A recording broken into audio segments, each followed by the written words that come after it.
Speaking at the closure of a 3-day workshop for resident district commissioners, deputy resident district commissioners, and other officials, Hajji Kakande emphasized the need for sustainable land use practices, reforestation efforts, and climate-resilient agriculture. He lamented that the Kigezi sub-region, once known as the sweetest land of Africa, for its breathtaking scenery, is now facing severe environmental threats. Kakande identified the rampant planting of eucalyptus trees in wetlands as one of the major environmental concerns in the region.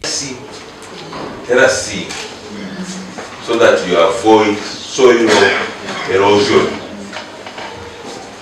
Now, what I'm seeing when I'm in my evening yards is not terracing, is planting of cactus.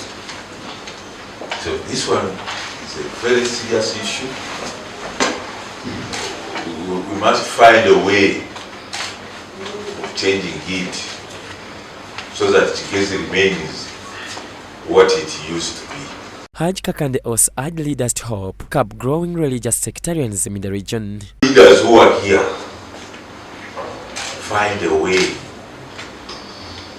of starting mindset change for the people of Kawari, to see that clearly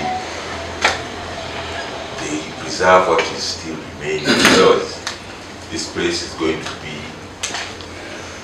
the worst part of the country. Colonel Emi Katavazi, Deputy Director General of the Internal Security Organization ISO, echoed these concerns, warning that some selfish politicians were using religious differences to divide the masses. The problems they have are the same, so what divides them? They want to church, they attend on Sunday. The market is the same. Are we together?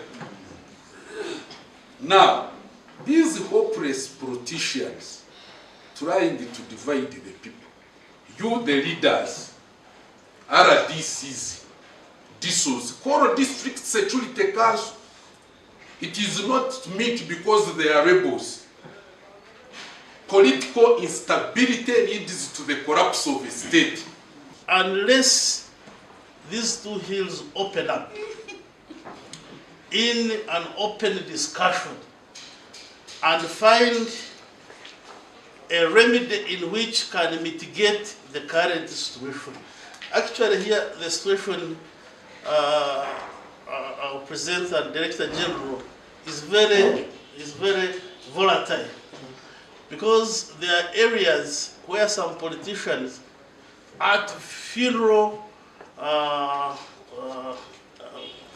functions are denied an opportunity to address their constituents. To add on his, I beg that when we are to meet about issues of the hills he has mentioned, they go beyond, their influence goes beyond Kabale district. Rwanda and Uchega should also be invited in those meetings. Major Martha Simwe, head of the RDC Secretariat in the Office of the President, noted that the 3-day workshop had made significant impact on the participants. Presidency is a big family.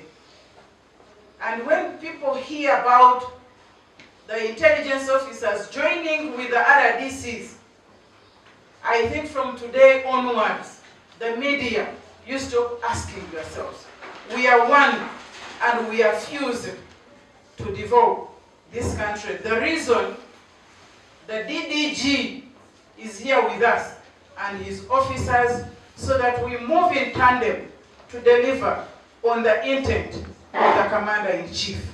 The RDC's office is the primary district level anti-corruption agency. Article 203 of the 1995 Constitution provides for the establishment of the Office of the Resident District, or seated commissioner with key responsibilities including monitoring the implementation of government services, chairing district security committees, and executing other functions assigned by the President or Parliament.